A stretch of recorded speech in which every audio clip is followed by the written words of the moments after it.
അപ്രത്യക്ഷാണി ശാസ്ത്രാണി വിവാദത്തസ്യ കേവലം പ്രത്യക്ഷം ജ്യോതിഷം ശാസ്ത്രം സാക്ഷിണവും ചന്ദ്രഭാസ്കരവും. അപ്രത്യക്ഷമായ എല്ലാ ശാസ്ത്രങ്ങളും തർക്കം ഉള്ളതാണ്. എന്നാൽ ജ്യോതിഷം തർക്കമുള്ളതല്ല. കാരണം അതിന് സൂര്യചന്ദ്രന്മാർ ഇതിനെ സാക്ഷിയിടും. നമസ്കാരം. ഗോഡ്സൺ ടിവിയുടെ ജ്യോതിഷം എന്ന പ്രോഗ്രാമിലേക്ക് ഏവർക്കും സ്വാഗതം. നിങ്ങൾ ആദ്യമായിട്ടാണ് ഈ പ്രോഗ്രാം കാണുന്നതെങ്കിൽ സബ്സ്ക്രൈബ് ചെയ്യുക, ഷെയർ ചെയ്യുക, ലൈക്ക് ചെയ്യുക. നിങ്ങളുടെ നാളും പേരും ഈ കമൻറ്റ് ബോക്സിൽ ഇടാൻ മറക്കരുത്.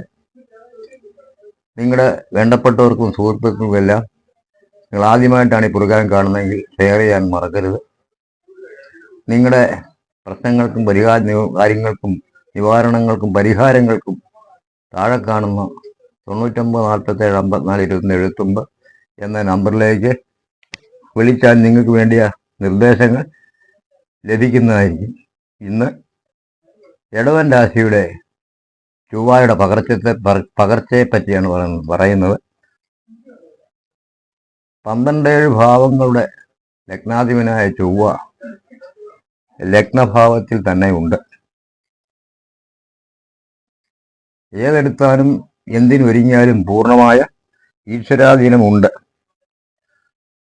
മുടങ്ങിക്കിടന്ന വിവാഹകാര്യങ്ങൾക്ക് തീരുമാനമാകും. സാമ്പത്തികമായ ഉയർച്ച. റിയൽ എസ്റ്റേറ്റുകാർക്ക് നല്ല സമയം. ഭൂമി സംബന്ധമായ ക്രയവിക്രയങ്ങൾ ഈസിയായി നടക്കും.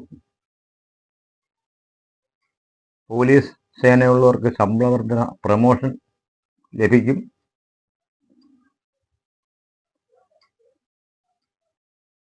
സൂക്ഷിച്ച് പൈസ ചെലവാക്കാൻ മറക്കരുത്. വഞ്ചിതരാകാതെ സൂക്ഷിക്കണം. രാഷ്ട്രീയക്കാർക്ക് വളരെ സ്ഥാനമാനം ലഭിക്കും. വിദ്യാർത്ഥികൾക്ക് പഠനത്തിൽ ഉയർച്ചയുണ്ടാകും. ഉപരിപഠനത്തിന് വിദേശത്ത് പോകാൻ ഇടയാകും. വിവാഹ തടസ്സങ്ങൾ മാറിക്കിട്ടും.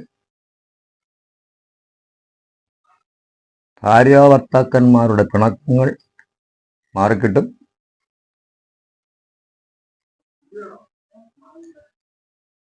ഭാര്യാഭർത്താക്കന്മാർ കുടുംബത്തിൽ സന്തോഷത്തോടെ കുടുംബജീവിതം നയിക്കും. പറഞ്ഞു വരാത്ത പല കാര്യങ്ങളും സ്നേഹപൂർവ്വം പറഞ്ഞു തീർക്കാൻ ഇടയാകും. ആഭരണങ്ങൾ, പുതിയ വാഹനം എന്നിവ സമ്പാദിക്കും.